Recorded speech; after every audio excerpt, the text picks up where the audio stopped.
First of all आपको इसका cover बनाना है फ्रंट का। उसके लिए अगर आप चाहें तो मार्केट से रेडीमेड भी खरीद सकते हैं। सेकंड ऑप्शन है किसी पुरानी डायरी का कवर भी यूज़ कर सकते हैं। और थर्ड ऑप्शन ये जो मैंने चॉकलेट का बॉक्स यूज़ किया है, ये वाला बेस्ट ऑप्शन है, क्योंकि इससे जो आपको मंच रहा ऊपर का फ्रंट होता है वो मिल जाता है। तो इसके लिए सबसे पहले जो इसकी फ्रंट पार्ट है इसको साइड में से कट लगाना है और फिर इसके बाद कलर पेपर से इसको पूरा कवर करना, अंदर और बाहर दोनों तरफ से, इसे बिल्कुल एक कलर पेपर से। तो मैंने इसे कवर कर दिया है।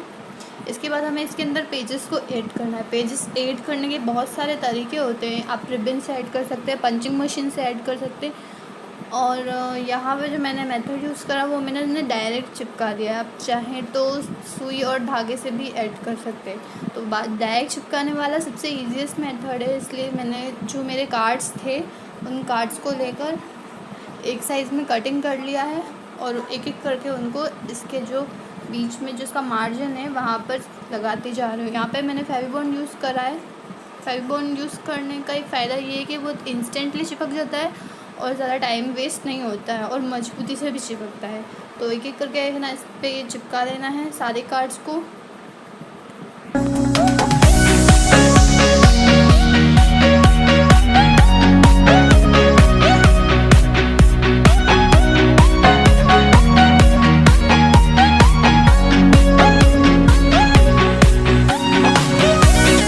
अब बारी है इसके फ्रंट ऑलरेडी बना लिया है। देखो इसे कस्टमाइज़ करना है तो आप अपने तरीके से कैसे भी कस्टमाइज़ कर सकते हैं। जैसे कि मैंने फ्रंट में एक रेड पेपर को अलग से लगा के, लेसेस लगा के और स्टिकर्स लगा के डेकोरेट किया है। अब बारी है अंदर इसकी जो कार्ड्स और क्लिप आर्ट्स ऐड करने उनका। तो यहाँ सबसे फ्रंट पेज पे मैंने एक हार्ट शेप में रेड कलर का कार्ड कट करके इसे डबल टेप की मदद से